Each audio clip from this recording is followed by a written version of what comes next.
Well, hey everybody, it's V, and I thought I would touch base with you about using a mining gadget in a very tough circumstance. So while I was out mining, I found this 8400 mass rock that has 40% Quantanium in it.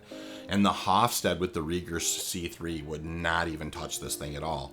Fortunately, I had a Waveshift, and I put the Waveshift on the rock and began calibrating it. And I was going to give it a try. So I was lucky I had one of these with me. It really did save the day. So as you can see here with the Waveshift, once you pop it on the rock, there are some sliders that you have to articulate, but eventually you'll get it into a spot where you can activate it. And once you activate it, then it's just a question of giving it a try, seeing if you can actually crack the rock or not. So, kind of proud of myself, kind of looking at the Waveshift, kind of looking at the Prospector, thinking, hey, let's climb on board and see what we have here. And so that's what we're going to do. So up we go.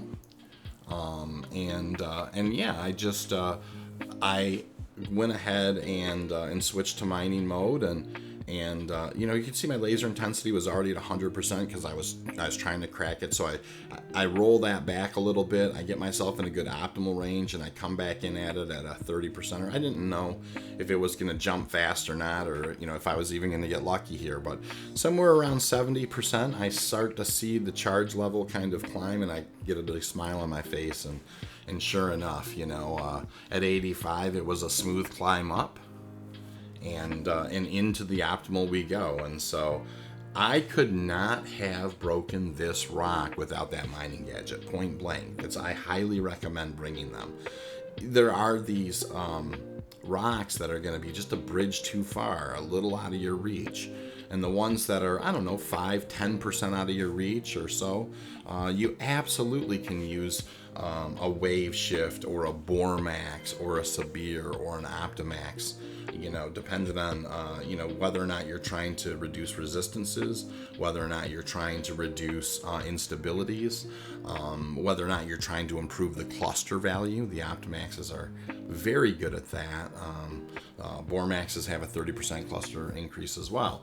So, there's a variety of reasons why you might choose to use one of the gadgets. Like I said, mostly for instability reasons, mostly for reducing resistance, or mostly for cluster value. But, those are all very valid reasons. And as you can see here, I'm scooping up here.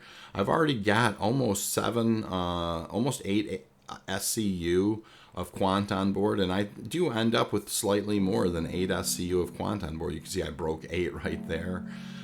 There's 8.5. And so that's actually a healthy amount of Quantanium in today's game. For you to find something that's an 8400 mass at 40% is beautiful. Now I'm cleaning up this last 4%er. Happy to have the extra space on board. Didn't necessarily need it with the mole bags, but having that extra space on board does help. So here we are. We're just kind of getting ready to get out of Dodge, departing now, selling and heading back to CRUL1 to go ahead and to make take it to the refinery. And so off we go.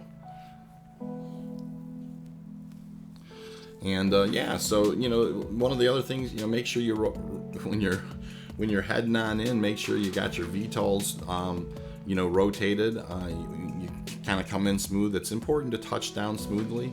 You don't want to slam her down on the deck when you've got something like Quant on board. Although that doesn't seem to be as unstable as it once was. But anyways, down to the refinery we go. One of the things I love to do is just check the half value by checking the ore refining sales trading console here. You can see the half value 106, which means that's 212 after it's refined. So actually that'll even cover, you'll make over 200,000 on this run north of the of the refining cost. So anyways, yeah, I just wanted to show you this. It was mining gadget saved the day. So hope that you're all doing well, enjoying a lovely day, and I will see you all